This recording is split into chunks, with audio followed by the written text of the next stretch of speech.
Hello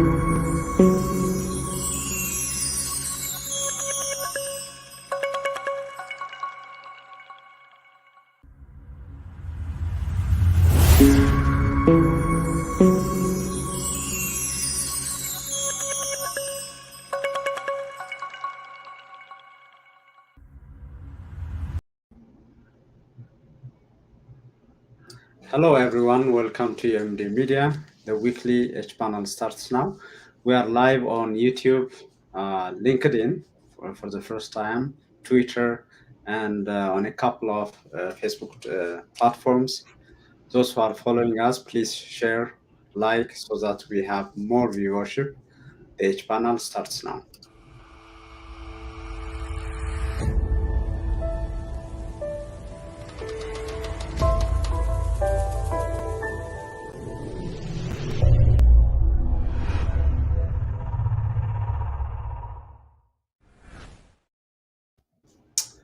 Great.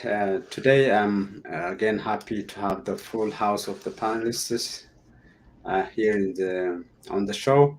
And today we'll be discussing what to expect from the first General Assembly of Ethiopia's Prosperity Party, the ruling party with Abiy Ahmed at the helm.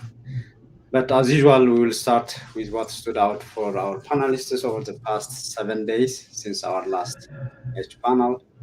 And I will start today with Faisal. Faisal, what stood out for you over the week? Yes, thank you very much, Getachew, and again, welcome to my colleagues. I think what stood for me was the whole controversy around the Karamardha celebration in conjunction to the Minilik or Adwa Day. As you know, Karamardha is a mountain that is located almost 3-4 kilometers to the west of Jigjiga. It's a site where the 1977 war took place. But for Somalis, more importantly, it is a site where, and I wrote an article this week, right at the time the controversy was going on. So what happened was this is a site where the Ethiopian National Army had fought with the Western Somali Liberation Front in collaboration with the Somali National Army. 1977. Ethiopian troops were defeated and ejected from Karamardha all the way to Harar and then to Greda. What happened is after a few months of Somalis controlling that entire region, Mengistu appeals to the Warsaw Pact at the time, and literally all the Warsaw Pact members came and descended on the Somali situation and basically helped Ethiopia regain the whole region. So I think although Somalia won the war, there was a behind the scene agreement for Somalis to go back and get out of the areas that they occupied. So with that is the war situation, both on the Somalia side and the Western Somali Liberation Front, as well as the Ethiopian side. Now, there are two narratives that emerged from there. Somehow the Highlanders are taught one unique history that says that Ethiopia's heroism once again was expressed by defeating the Somali National Army at Karamardha. That's the narrative now being celebrated in Addis Ababa. So they want to equate Karamardha situation almost close to the Arwa, or even not equal, but next to Arwa, to express Ethiopia's exceptionalism and Ethiopia's heroism. The facts on the ground was that when Somalis were getting out of the region, including Karamardha, there was no single shot, either shot on both sides. It was an arranged exit, not even close to the one that we saw in the TDF situation. This was something brokered in Washington, Moscow, Gaddafi's Libya, and Somalis walk out. By the time the Warsaw Army including 20,000 Cubans came, Somalis left the scene. I was there in Jijjiga at the time. I was a freshman from Somali National University and visiting my family. Now, the Somali narrative is different and more painful. Right when Ethiopian troops were leaving Jijjiga and Karamardha and the entire Somali region, they went on a hunting and killing spree. One of the most agonizing mass killing that they committed was they, surrounded 72 elders, pious, religious men, businessmen, the who is who of that community, and basically slaughtered at the gate of Karamardha. Karamardha is it separates Harar from Jijjiga. It's a hill. They literally slaughtered. There is no family in Jijjiga that doesn't have a relative or distant relative in that pack of elders. It was also a mixed, mostly Somali and other Muslim communities. One Oromo maybe, one Harari here and there, but the 72 were basically Somalis who were killed. Now, the Somalis wanted to recognize Karamardha as a center of massacre and mass killings, especially the community that Somalis call in our language Birimageito. Birimageito is the type of population that you never touch, even in the midst of war. So in the traditional Somali clan conflict, elders are not touched, women are not touched, and children are not touched. In the Ethiopian case, apparently that's not the situation. You kill anybody and you kill everybody who comes in your way. So I think Somalis, including the ones who are working within the system of PP, would like Karamardha to represent the agony that Somalis have seen in the hands of the Ethiopian National Army in 1977. Other than that, I think that the war situation is left to the historians and to the diplomatic records, which I am very much aware of. Actually, Barakat Abdeselassie's book on the conflict in the Horn very well expresses how the situation was. And you have to understand at that time, Oromo Liberation Front were fighting, EPLF was fighting TPLF. So the Ethiopian army was really thinly spread out, didn't have any capacity. So for them to come back with the help of Warsaw is well recognized, well documented. But the Karamardha situation is a debate on the narrative of self-determination and would this Menelekite hardcore ultra-right-wing groups once again impose their interpretation of history on other people, i.e. Somalis, and the condition and the situation of Karamardha. So that is what stood for me this week. Thank you. Thank you, Faisal, for that. Yusuf, you are muted, Yusuf. Let me just. Okay. Okay, now you are on. Yeah. What stood out for me was what happened yesterday. The return of almost a convoy of 800 trucks that moved from Samara towards Mekelle, and then was forced to go back again to Samara. The Tigray humanitarian crisis is getting worse by the day. And up to now, for months, I believe, not a single truck has been allowed to enter into Tigray. And there are some rumors or unconfirmed news, I would say, that people from Tigray, are starting to migrate out of certain places. It has gotten that bad. So what is really happening? The question is, what's really happening? On the one hand, the Abiy government is determined not to let any food get into Tigray.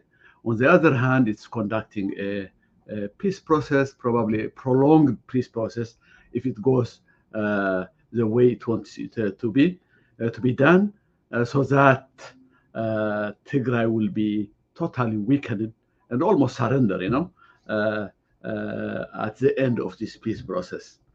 Now, how is it doing it? How is it? Because the nations are watching, especially the West are watching, despite the fact of despite the case of the Ukrainian case. Ethiopian policy is becoming clear. It's first it's refining its division of labor strategy, whereby its partners, the Amhara, the Afars, and the Eritreans will do their utmost to block food aid by creating armed confrontation at every entry point. For example, that's what happened yesterday. When about the 800 trucks moved from Samara towards in the midway, the Afars conducted 4 offensives. They conduct attacks in 4 different areas, and that became the reason for the UNHCR to turn back to Samara. Now, this is a very well coordinated tactic. By now, it has become clear. What happens is at the top in Addis Ababa, it's orchestrated in Addis Ababa. They would tell the Afars or the Amhara militias, if this is the case in Kobo, happened to be that, and what it tells them exactly when the convoys are going to move, and then they have to attack. And of course, the TPLF will retaliate or will defend itself. And then the government will say, the Abiy government to say, because of the TPLF's confrontation in Ab'ala, in Kobo, the convoy, it's impossible for the convoys to pass. So far, there is, I saw 2 reactions, from the West.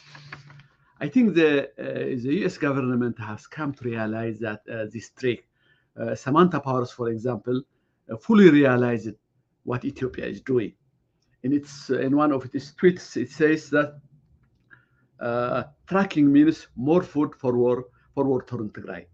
But the Ethiopian government continues to block access for trucks. She was comparing delivering food aid or any other aid through by air or by trucks, and she definitely puts the blame on the Ethiopian government. The USAID also, it's the same thing, but the office also, it came up with similar accusation. It's currently the only way to get, I'm quoting, currently the only way to get life-saving humanitarian supplies to Tigray is by air. The government is not facilitating movement of humanitarian trucks by road. So in both cases, they clearly put the blame on Ethiopia. But if you go to the UN case, it's just the opposite. Especially after Antonio Guterres spoke with Abiy. It was about 4 or 5 days ago, I believe. After that, OCHA, Michelle Bachelet, both came with the same narrative that Abiy government was giving. They blamed the confrontation in the Afar area for the return of the. So the question is, what is TPLF going to do? Because so far it has been caught in this dilemma. They don't want to jeopardize, any potential food delivery or medical delivery, and the few medical deliveries that they are getting through small planes. But at the same time, also, they don't want to do anything foolish in order to jeopardize that. But at the same time, they know that the crisis is getting worse by the day, and they are facing tremendous pressure from inside Tigray, both by the TDF and the population. The population is saying you have got to do something. In fact, it seems that the population is ahead of the leadership in that. They are saying that the Ethiopian government is not going to allow this because that's the only card that the Abiy government has right now in his hands if he is to squeeze Tigray into submission. So up to now, it seems the leadership of Tigray is frozen in between the two. But I don't think it will last long. So we should expect confrontation sooner or later, I believe. That's what stood out to me last week. Okay. Thank you, Yosef. Zgail, how was your week? I guess as you all said that it's event week filled week. I think what stood out for me is probably something obscure, but it is the rally that Oromo students held on the campus of Addis Ababa University. It was not a big rally, maybe 100 students, but it showed to me the students' courage, their frustration, and their readiness to fight back.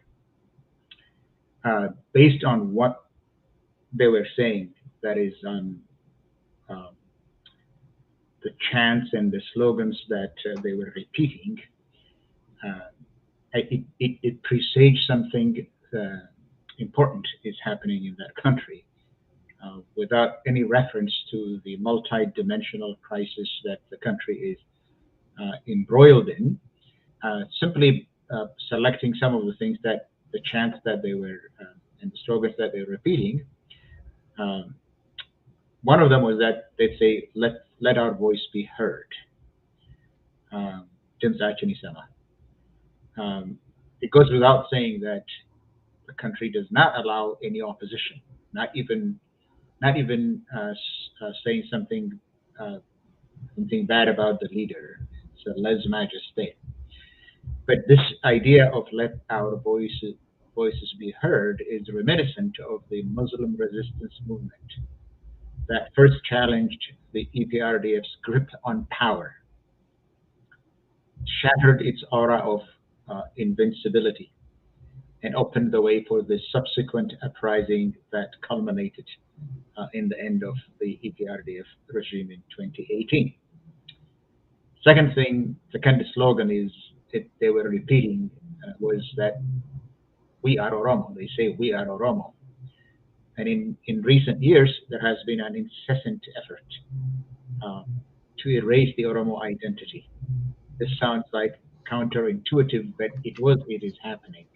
For instance, the effort to waylay the celebration of Irecha in Finfinne, the restriction of the celebration in Bishoftu, and other things, waylaying to make sure that it was not celebrated as boisterously as it had been in recent months. The effort to make Amharic the instructional media in elementary schools in Oromia, the campaign to remove Oromo symbols from wherever they were available.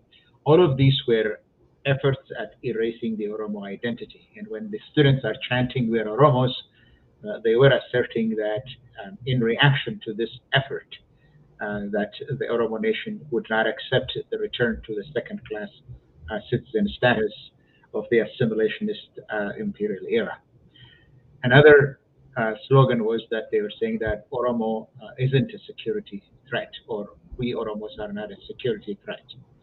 Again, in recent years, the Oromos have been made a national security threat to the contemporary Ethiopia, as if just being Oromo is a security threat. And Izema leaders have repeatedly expressed that this in no ambiguous terms, that Oromo is a security threat, that they have to protect Ethiopia from Oromo, that they had to protect Finfinne from Oromo onslaught. They were clear about what their intentions were, and they were verbalizing this fact that the Oromo present a security threat to the Ethiopian state. And the students were refuting that the Oromo is not a security threat. Another one is that they were saying that Ethiopia cannot be sustained without the Oromo.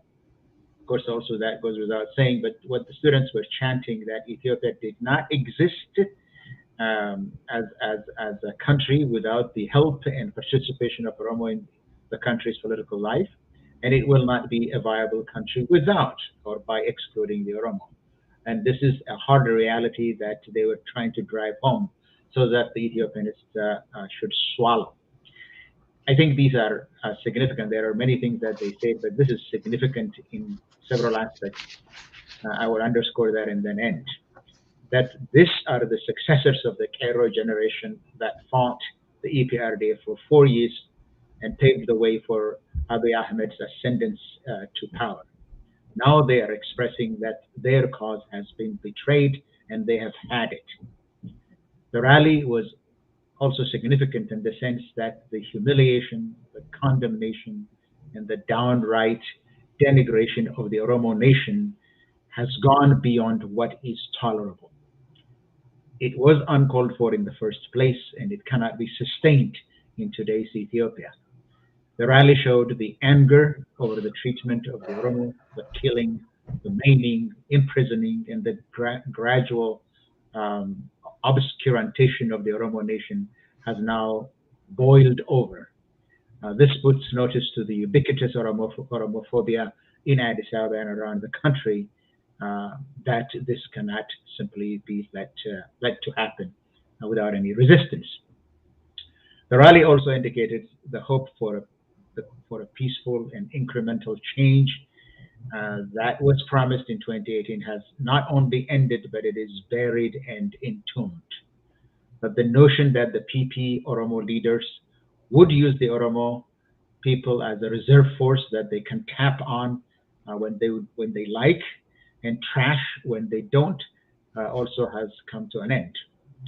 The democratic reversal, the return of authoritarianism, and the expansion of the Amara elite in search of land to conquer has now driven home to most Oromo public that Abiy Ahmed, his agenda is to erase Oromo identity, to extinguish the Oromo cause, and destroy Oromo nationalism once and for all. All of this, overall, the rally showed that the country is really pregnant with something. Something is going to give way. It simply presaged that something big is coming. It started in the Somali region, but now some public anger and expression of that has gotten to the capital and the largest university in the country. That's what stood out for me. Thank you, Pascal. So we'll move to the topic of the day. Today is the start of the opening ceremony of the ruling party, Prosperity Party's General Assembly. This is the first General Assembly since its establishment.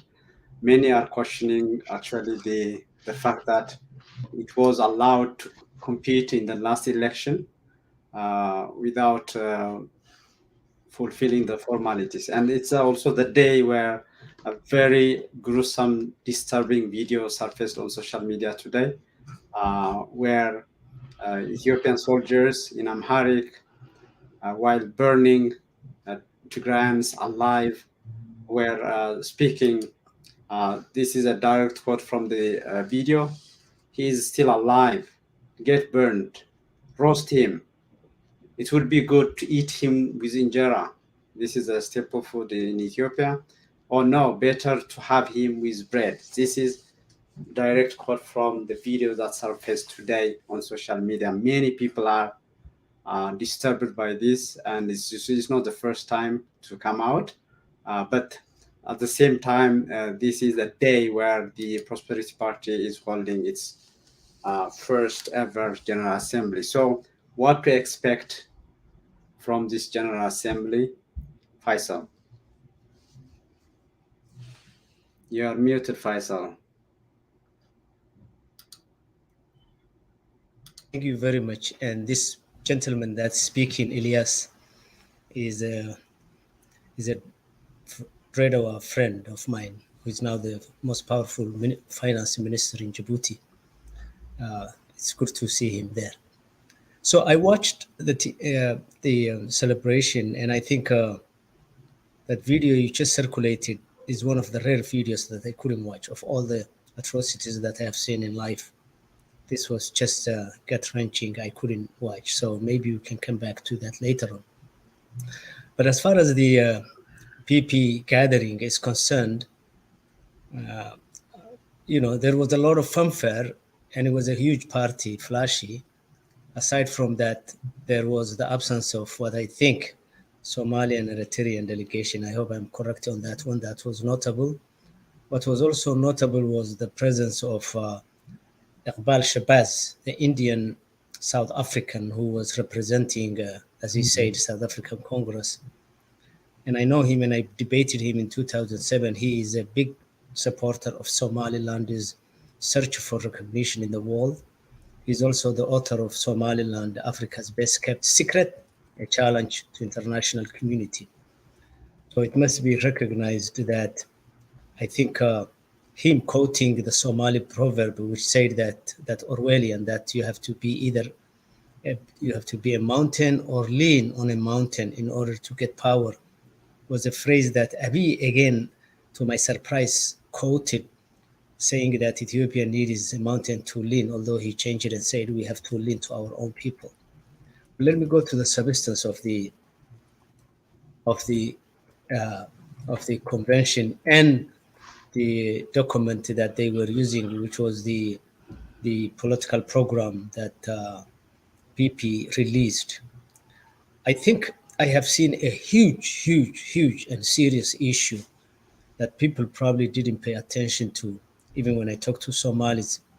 The entire document, as well as Abiy's speech, are talking about multinational unity, but the word federalism, multinational federalism, is completely erased, both from the document that they released as well as Abiy's speech. So, in my opinion, the only word, the only time I saw the word federalism was in the bylaw, and that time also it's mentioned in conjunction to disputes about borders, inter-state borders, which said we will correct that. Other than that, the preamble of this political party program, as well as the body of the document, omits any mention of the word federalism, and it's substituted with what they are calling multinational unity or Hebrew Beher and Andinet, something like that.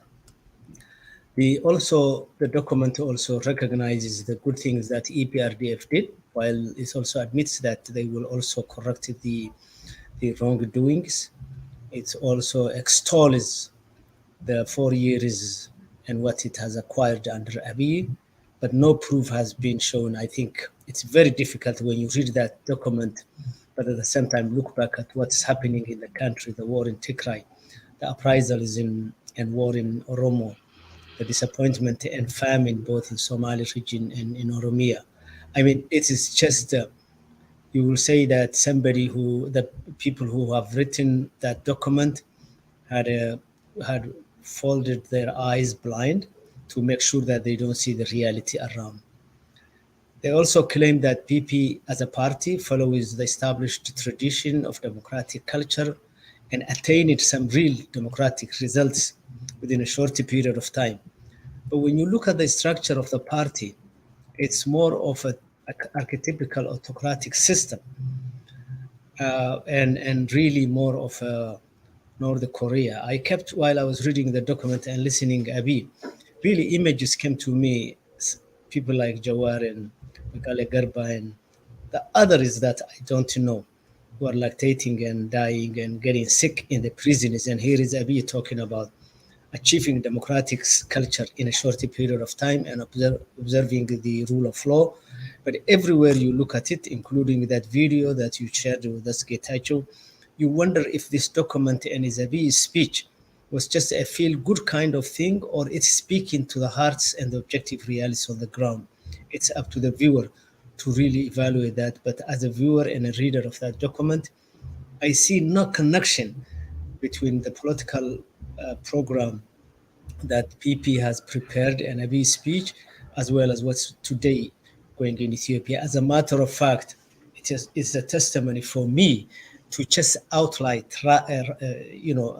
lie about what's at hand and create this fantasy for this aristocratic group of people who have been selected from the 115 million people who are also aware that they are playing in the theater, knowing that everything is wrong.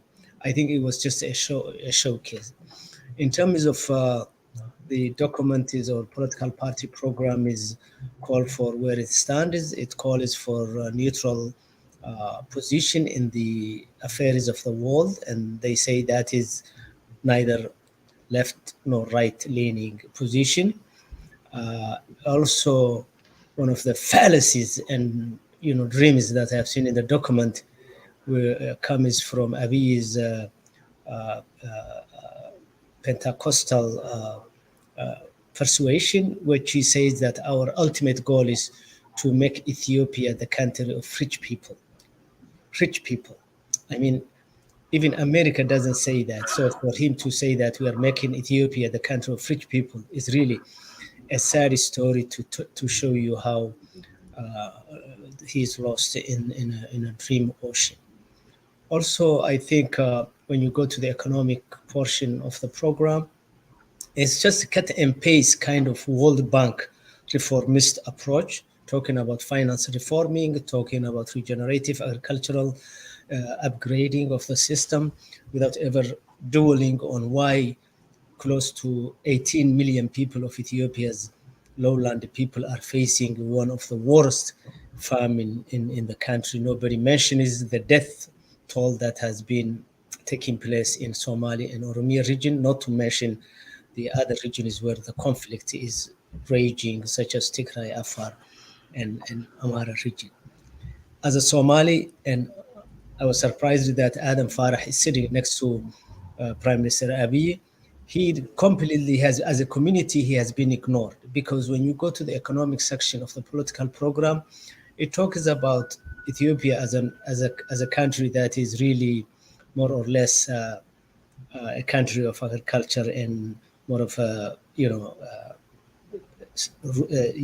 agricultural society, completely ignoring the 18 to 19 million lowland Ethiopians who are also pastoral.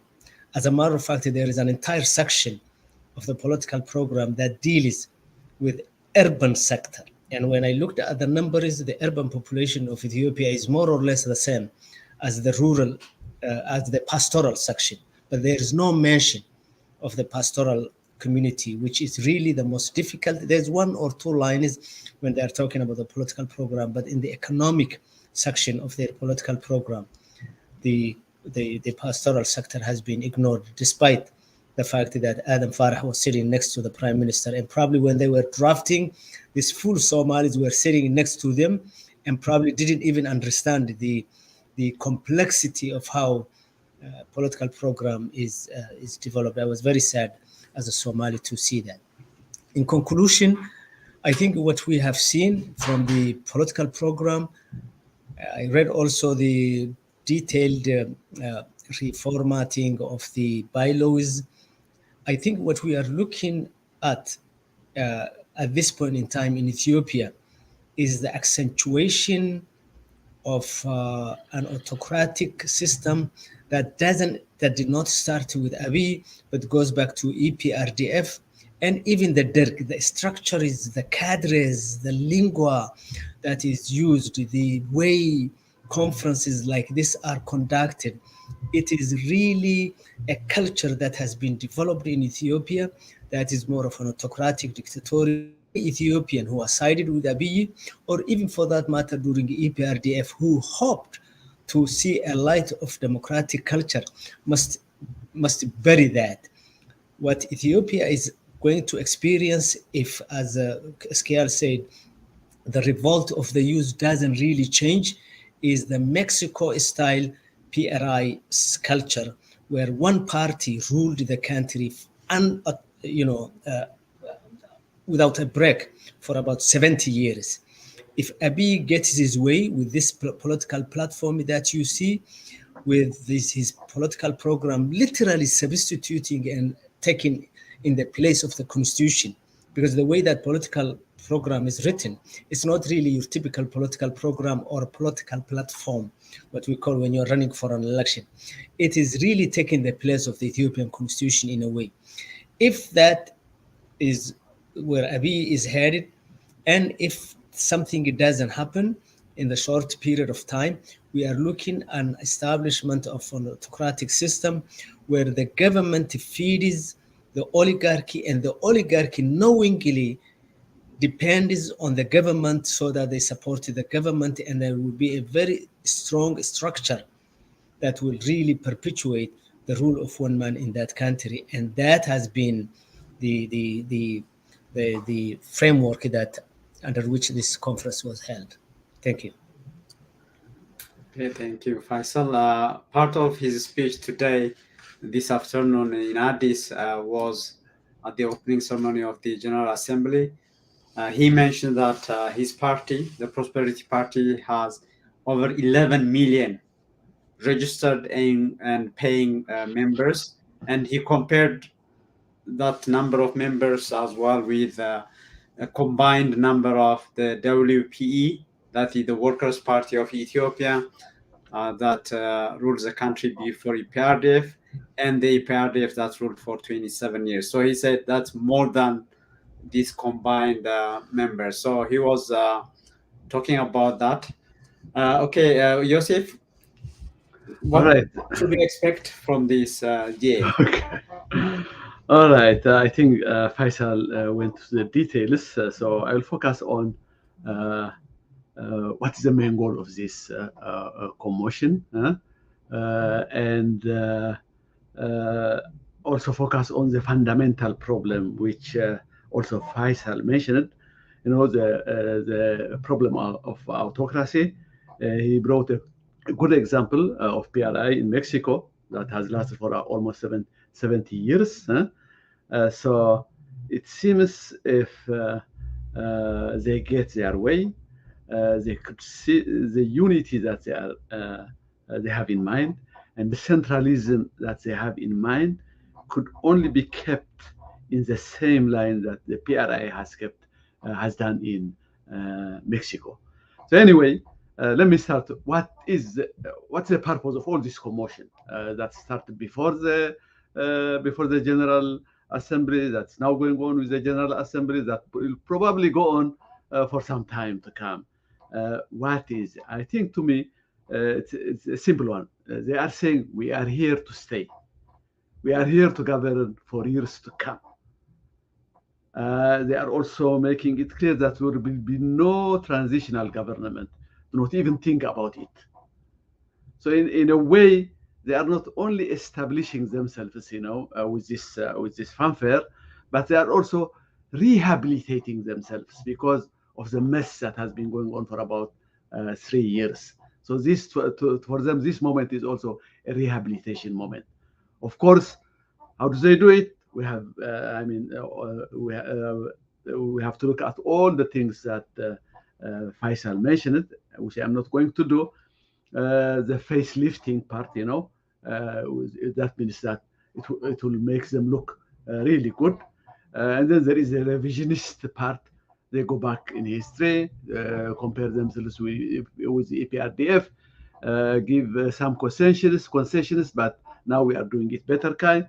And then there are the promises, democracy, economy, inclusivity, unity, and so forth. So this is what they are doing at this point in time. Now, the question that I want to ask is, what I think is the fundamental problem, because if we simply focus on PP, we will never get the point. That's why I like Faisal's analogy, which goes all the way back to Dirk and EPRDF. Now, to me, the question is,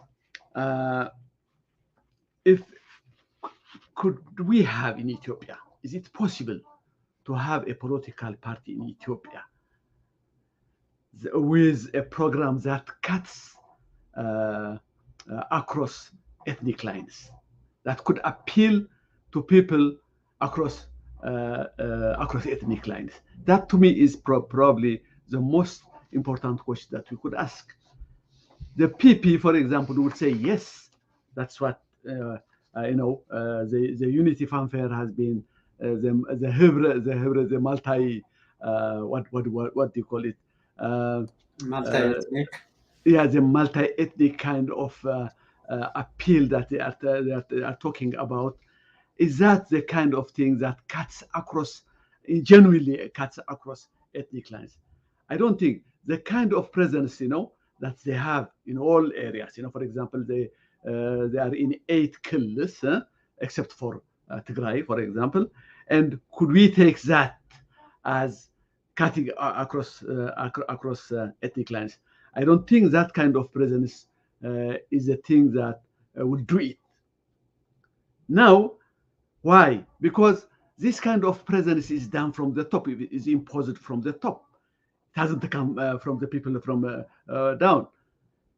The same thing in the case of EPRDF, if you remember, the EPRDF was also present in all the killers. But how was it done? Again, the presence was imposed from the top. Okay, now my question is, okay, if that is the case, then we cannot take our litmus test when it comes to PP. The question that has to be asked is there any opposition party in Ethiopia right now? Is there anyone, even a single opposition party, that appeals beyond its ethnic base, that goes beyond its base, that has a program that appeals to all other, to the rest of the ethnic groups? That should be the litmus test. That should be the question that we ask. And I don't think there is any one political party in Ethiopia right now that could appeal beyond its ethnic base, even the ones that claim themselves to be progressive. Now I'm not talking about, for example, okay, in the West we know how it works. For example, in the USA, there is a federal system. There are 50 federal states. But the two political parties, the Republican Party and the Democratic Party, cuts across the states. You find both of these political parties appealing to the people that populate all the 50 states in America. Could we even imagine a political party being formed in Ethiopia that could appeal to all those states across their ethnic lines? That to me is a big problem. So that's what I mean is even the political parties that are opposing PP, they cannot go beyond their ethnic base. We don't have, for example, the idea of the left and the right, the idea of liberal, the idea of socialist, communist, center, green, the kind of political parties that are based ideologically based, and that could appeal, that could deal with the economic problem, the environmental problem, education, retirement, feminist problem, all of those things. You don't hear it anywhere in Ethiopia, precisely because there is no party beyond what is ethnically based. The only cause seems to be ethnicity. The only way I could see, for example, is ethnic democracy. I'm not sure even if there is a phrase called ethnic democracy. But what I mean by that is a majoritarian, for example, an Amhara or Oromo, for example, if there is a real genuine election, it could only be along ethnic lines. Either there will be a majoritarian ethnic group allied with some other ethnic groups. Beyond that, I couldn't see political parties based on their ideologies being formed, which means the biggest problem that we have is that of citizenship. Is there such a thing called as an Ethiopian citizen? If we don't have that, we could have an Amhara citizen, a Tigrayan citizen, a Somali citizen, an Oromo citizen, but we don't have the Ethiopian citizen. If you don't have the Ethiopian citizen, then it means even the very nation Ethiopia is at risk, because how do you base it? So to me, that's why I see, even though they don't admit it, political parties like Prosperity Party, like EPRDF, probably they are doing the only thing, the way they could hold the nation together is by imposing themselves on the rest of the population. Sorry, I think I would. Thank you. Thanks, Yosef. Professor Zgel, I will go back to you. I just want to play this one.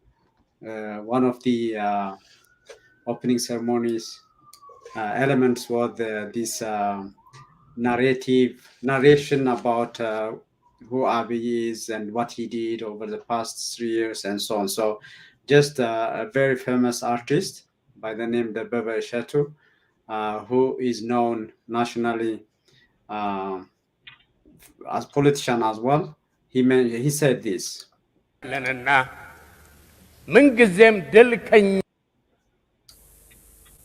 የማንቀላፋ አምላክና መሪ ያለንና ምንጊዜም ድል ከኛ ከኢትዮጵያውያን ጋር ነው። He's basically saying because we have a God and a leader that never sleeps, the victory is always with us, the Ethiopians. Professor Skell? Except that they have forgotten that Ethiopia, for the first time, they don't say it a few years ago that Ethiopia now has a leader, but has no population that could follow him.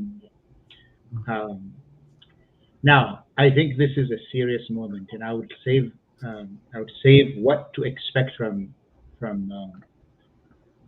the conference or whatever, the General Assembly, but I want to underscore some things that are in the bylaws and in the political party program. Just a few ideas. I'm not going to go into the details of what the program is, but what is important, what people should pay attention to.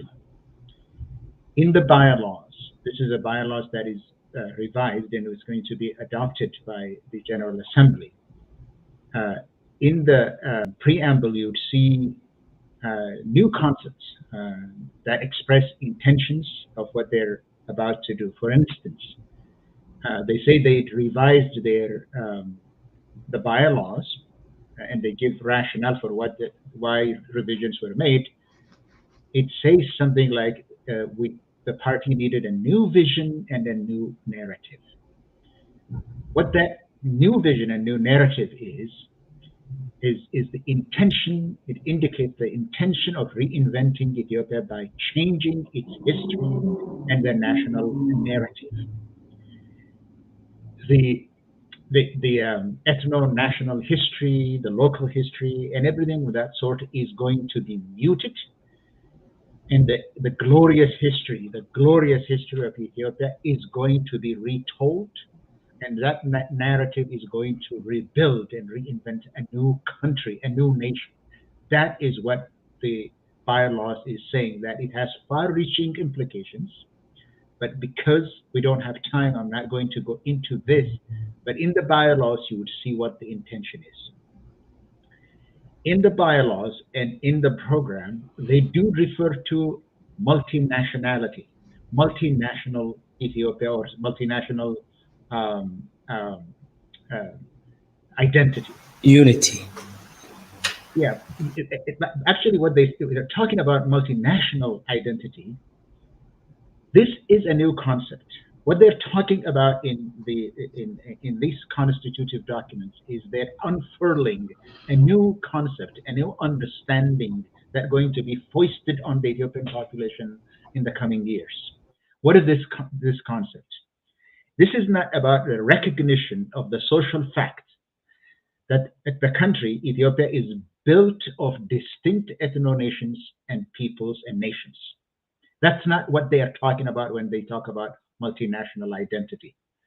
What they are talking about is that in the long history of interaction and intermarriage that had occurred in Ethiopia, this has resulted in a large-scale miscegenation that had created offsprings of one or more ethnic groups.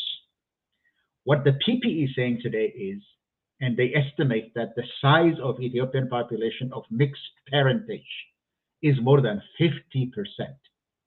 So when they talk about multinational identity, they're not talking about the recognition of the multinational character of the country. What they're talking about is that because the individuals, more than 50% of the population claims mixed parentage, that's what multinational identity is. That Ethiopian multinational identity means it's not the recognition of Tigray, or Oromo as a group, but in the blood, that it is mixed in the blood, that Ethiopian citizens are multinational as individuals, not as nations or nationalities or peoples. That is the hidden concept in the documents. Of course, it also talks, the preamble talks about that this was the first National Assembly or the General Assembly.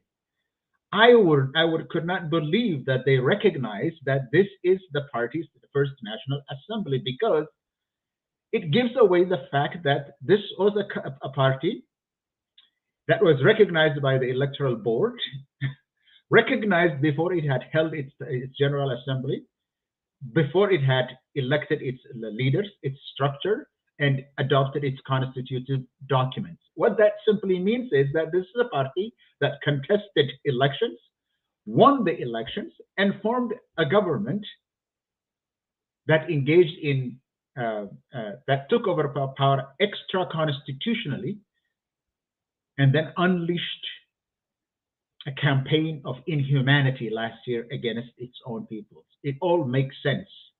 It all really makes sense that this campaign of inhumanity of last year was done by outlaws, following in the footsteps of this inglorious tradition of the shifta, of social banditry. It just came alive for me, that the shifta tradition really came alive in Ethiopia. And I am not making this up. It is in the program. Let me say one more thing about the program. What struck me about the political program, not the bylaws. Well, it says, for instance, the identity of the party, and the party stands for prosperity. Who doesn't as a political party? Who doesn't stand for prosperity?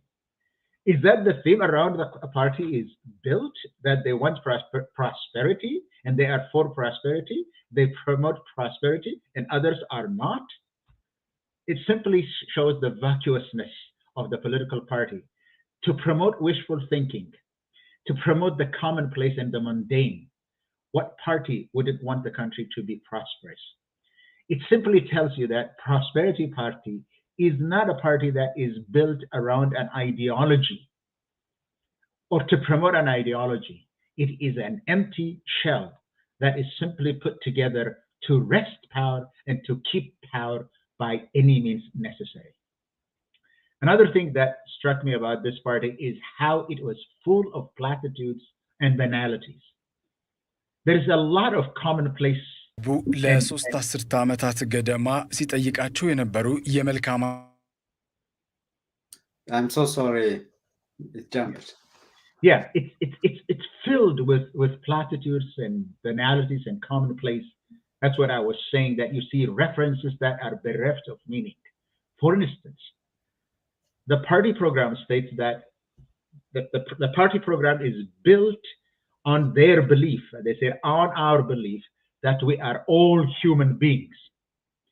So the theme that runs or holds the party program together is the humanity, that it is built for human beings. It is really built for human beings. It's made for human beings.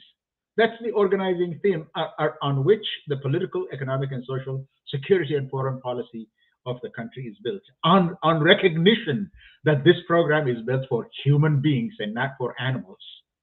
It's amazing. Now, and thirdly, the program does not read like a political party program. It is not a political party program conceived for implementation in a country that actually exists.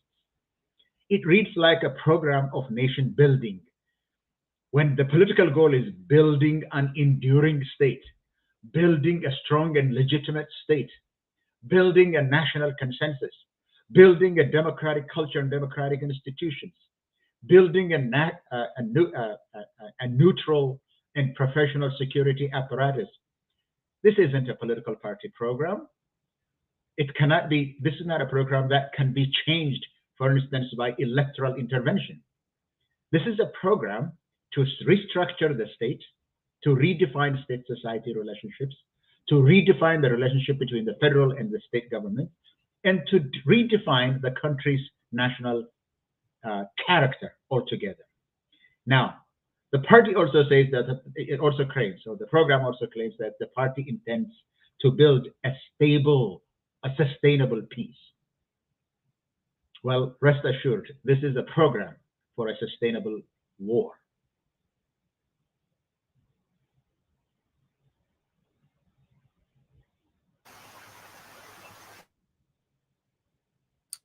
Okay, yeah, thank you, Professor Esquel. I think one of the things that was also mentioned in the bylaws is the fact that there will be election of leadership and so on. So many actually covered the fact that this party was part of or contested in the last election, like you mentioned. And there is no explanation or whatsoever given by the election board when people were asking about the same question before and after the election. So maybe your final words is now the time for final words. Faisal, what's your final word for today? Yeah, I think for the coming few days, we will be delving into the details of this political program. But what emerges for me are several important issues that I really like to underscore. Number one, by verbatim, the program substitutes National Devolution Party system into more of a centralized. That speaks to, from now on, the cadre or a president or a district qabale, operative of the park will no longer take orders from his regional president and so forth and so on, but it will go all the way to the Addis Ababa office that will make deliberation on any item that comes up. So more than the EPRDF era, now the system of rules and governance would be centralized more than any time. That's number one. Number two, I think Abiy and company are writing not a political platform, because a political platform usually aims at 4 years, 5 years, as Joseph was saying. What is contemporarily facing the public in their day-to-day bread and butter kind of issue? What they present in this document is usurp of power from the current constitutional system, which is a federal system, into a new prosperity party, Abiy's Madammar philosophy that will completely overhaul and change how we even talk about constitution, unity, and governance system. For instance, they talk in the past, Ethiopia was always believed that one of its political challenges emanated from inequality and from the fact that there was a history of oppression and subjugation of one group of another by using power and the naft and the gun. What this platform, or at least political program, is talking about to unite the Ethiopian people through brotherhood, which takes me to, when we detail this political program, it's more of a religious expressions of the needs and the wants and the vision of the guys at the top than a political, the creation of a political system. It's really, you can literally parcel this document and see the prosperity gospel all over the document. Just to conclude this, Getachew, I wrote an article in 1996 on the Ethiopian Review where I talked about how EPRDF morphed into a one-party rule, the one-party dominant system that initially was introduced into Africa after the 80s by Museveni. And at the time, Samuel Huntington advised Mala Zenawi and his company to hold power, and as Joseph was saying, advised them that Ethiopia is not ready for democratization because it's a peasant-based community. It's an agricultural, so it cannot be a democratic country. Therefore, one group should dominate by being the fatherhood of the rest of the regions. I think Prosperity Party is 2.0 of Samuel Huntington's advice to EPRDF. So despite all the lip service that we'll be paying to multi-party system, or even to the regions having their own autonomy, all that would be thrown out of the window. Abiy brags about having 11 million members, but believe it or not, people who want to get a job at the regional level, at the national level, are the ones that he's talking about. He's not talking about mass participation where people register and have registration card and pay dues. What he is referring and telling to the international world who doesn't know the details of Ethiopia's political system is really a fallacy. Prosperity Party doesn't have regular members of that come from the people. What they have is people who work for the government and the regime who can always claim that they support, therefore are party of the ruling party and ruling elite. Other than that, Abiy knows the entire population that's sitting there in that hallway know exactly what he's saying about the membership is a fallacy. And then as a Muslim, I was really offended for this artist to be sitting there and mixing religion with statehood. Forget the days that, at least in the EPRDF time, when the government was at least conscious enough to separate church from state. Under Abiy, prosperity gospel particularly, and the state has no boundaries to divide. They are one and the same. Thank you. Thank you. Great. Actually, there are some who argue even the logo of the party is just a transmutation of the Hands Extended Worship Center or Bethel Family Worship Center or the likes. So it's maybe very hard to verify that, but there are people who see that connection that you're mentioning in terms of Pentecostal and specifically the prosperity gospel. Yosef, your final word for today? You are muted. Let me just... Okay, go ahead now. Let me first respond to Faisal. The question was, why did EPRDF fail to morph into a PRI-like political party? Why did it? I think the question would be not because of its programs, but precisely because it was led by a minority regime. Now, what Abiy is trying to do is trying to do the same thing, but with at least not necessarily a majority, but with a bigger ethnic base. So literally, you could say that EPRDF hasn't died. It has come now with a larger ethnic base. If we do that, then it means that EPRDF has survived in its prosperity party form to be like the PRI in what do you call in Mexico. Okay, let me now go to my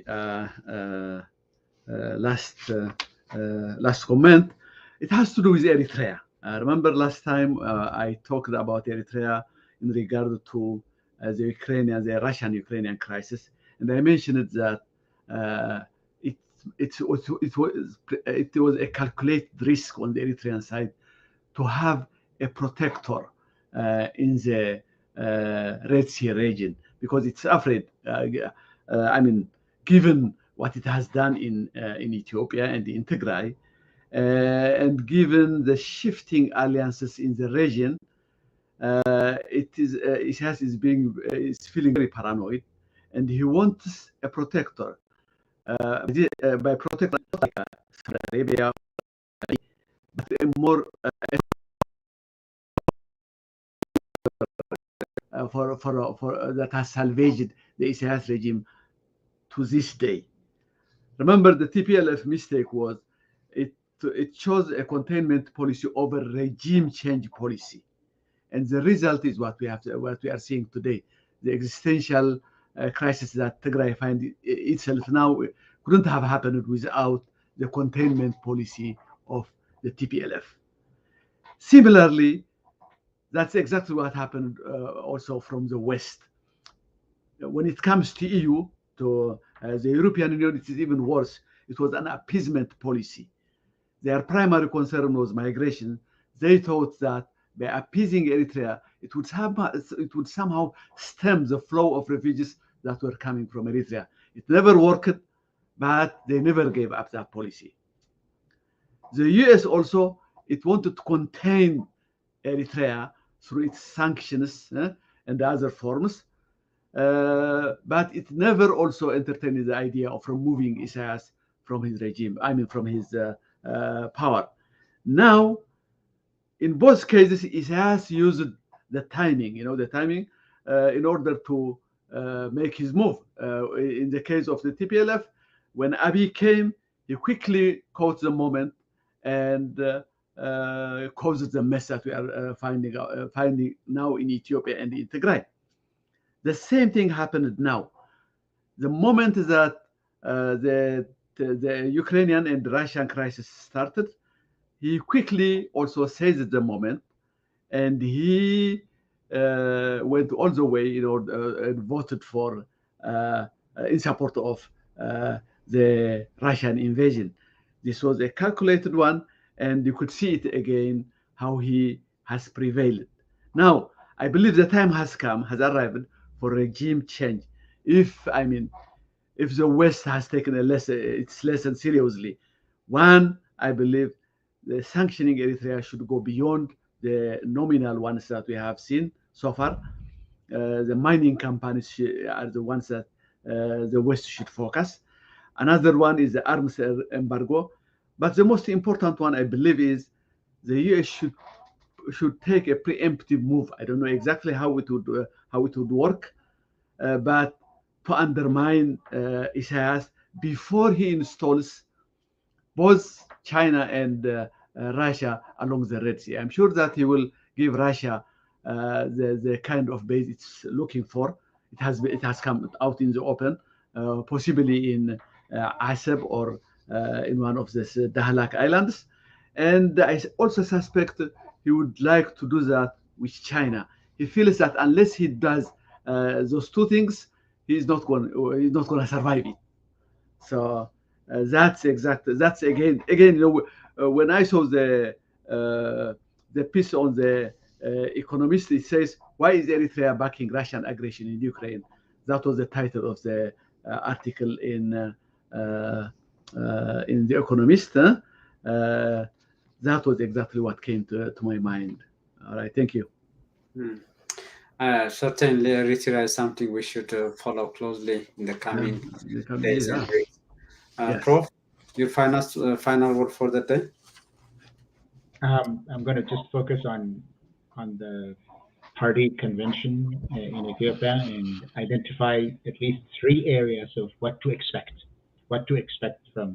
from the party convention. Number 1, they will purge the party. They will purge the party of the remnants of the EPRDF who still seem to espouse the multinational belief in the multinational federalist structure. They will get rid of the remnants who still harbor the ethno-nationalist goals of the EPRDF. It's going to be a prosperity party. People who only want prosperity for Ethiopia, eventually making Ethiopia in 10 years one of the 2 economically dominant countries in the world. It's going to be populated with this belief. Any rational mind who still believes in the multinational character of the country and believes with some nationalist ethos, they're going to be out, or they're going to be demoted. They're going to be obscured. That's the first thing that they will do. They will purge it. Second, They will adapt the constitutive documents that we just talked about for the first time. They will elect leaders, not only the leaders of the party at the national level, but as Faisal was saying, because the bylaws now envisions the party structure going from the national level or the central, the national party to the precinct level, or to the even less than the precinct level, to the, I don't know what to say, the lowest administrative unit, that it is going to be recast in that new light, and they will assign leaders from the central committee to executive committee to all these levels. They will assign people who are now loyal, personally loyal to the president of the party. And they will approve the political, to implement, they will decide to implement the political program of the country. By the way, Abiy Ahmed is going to be elected president of the party, the political party, and then the party is going to move a motion in parliament without even amending the constitution, or maybe try to amend the constitution. They could do that because they have the entire structure to make him president of Ethiopia. He's not happy with being a prime minister. He's not going to be the premise inter pares among the party, in the party structure. He's going to want to become a president, and the idea that they have a party president is to proclaim their intention to make the prime minister president. He's going to be another Mugabe. Third, they're going to decide to implement their party program using any means necessary. Using any means necessary. The entire security and military apparatus, the law enforcement apparatus is in the hands of Prosperity Party. As you were showing the party proceedings, I just saw the person who is in command of the national security, sitting there as a party apparatchik. He was not supposed to be in there as a security chief, but he is there. So they will use any means necessary to implement the party program. What would they do? They will embark on the program of recasting Ethiopia. They're going to get rid of this notion of national, ethno-national loyalty. That's not going to be accepted anymore.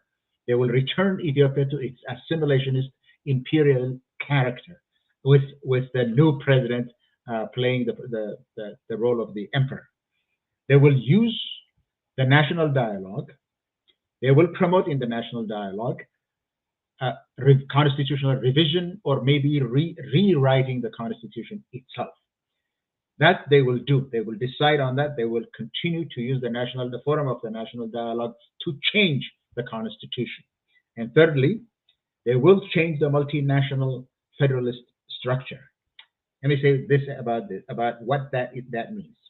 From now on in Ethiopia, the retooling or rebuilding of an pan-Ethiopian national identity, an Ethiopia that is under the same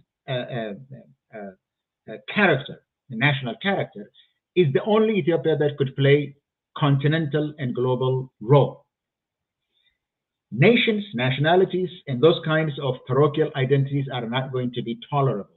To build an Ethiopian national identity, they say, this is what they say, this is what they're promoting, this is in their constitution. I mean, to do that, they have to disassemble loyalty to the nations and the nationalities and peoples. Without doing that, there will be no one nation of Ethiopia. So, measures will be put in place by this convention to make sure that people from now on pledge their loyalty to the nation of Ethiopia, not to their own ethno-nations. That's what they will do. This is not a prosperity party. This is the restorationist, the imperial restorationist party. Thank you for that closing word. And we are seeing on the screen saying the first General Assembly of the Prosperity Party from trying times to heights, new heights. That's what their theme of the General Assembly is.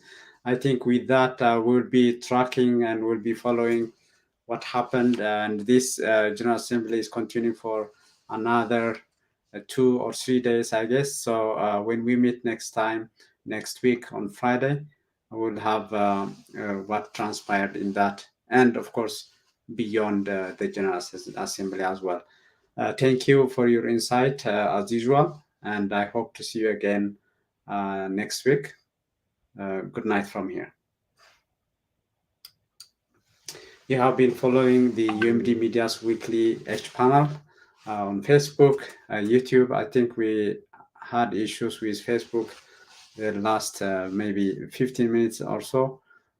We were also live on LinkedIn, Twitter, and please subscribe, share, like, so that many can access our material. And tomorrow we will have a Tigrinya show, and I will announce that in Tigrinya. صباح ገምጋም ዝሓለፉ 5 ዘተታት ትግራይ ኣበይ ኣላ ላበይ ብኸመይ ትኽድ ዝብል ቅድሚ ሰሙን ዝሓለፉ 3-4 መዓልትታት 3 ኣጋሽ ከም ዝህልዩ ኣፍሊጠ ነይረ። ይባቤ ጥላሁን፣ ሚኪ ራያ፣ ሓየሉ ሙዛሎ። ይባቤ ብናይ ፕሮግራም ግጭት ምክንያት መፅይ ከኣለን ንፅባሕ ሕዚ ቅድሚ 1 ሰዓት የፈሊጠ ንካሊእ ግዜ ምስ ካልኦት ጋሻታት ክምለስ እዩ። ሚኪ ራያ፣ ሓየሎም ብዙየነ ወይ ሙዛሎ ግን ፅባሕ ክመፁ እዮም። 12 p.m. Eastern time ይኾን ኣሎ ማለት እዩ። 12 p.m. Eastern time, actually 2 p.m. Eastern time እዩ። ምስ ጋይሽ ክንራኸብ ይዕድመኩም። ካሊእ ፅባሕ ላይቭ ዝመሓላለፍ ናይ ደቂ ኣንስትዮ ኮንፈረንስ ኣሎ። ናይ ደቂ ኣንስትዮ ትግራይ ኮንፈረንስ ፅባሕ ላይቭ ክመሓላለፍ እዩ። ብዙም ብካልኦት ሚድያታትን ክመሓላለፍ እዩ። እሱ ተኸታተሉና ማለት እዩ። So we'll have a Tigray Women's Conference tomorrow. We'll be streaming on UMD Media and other medias. So tune in for 10 a.m. Eastern time tomorrow, Saturday morning. And I'll see you on next week with yet another show of the H panel. The H panel signs off.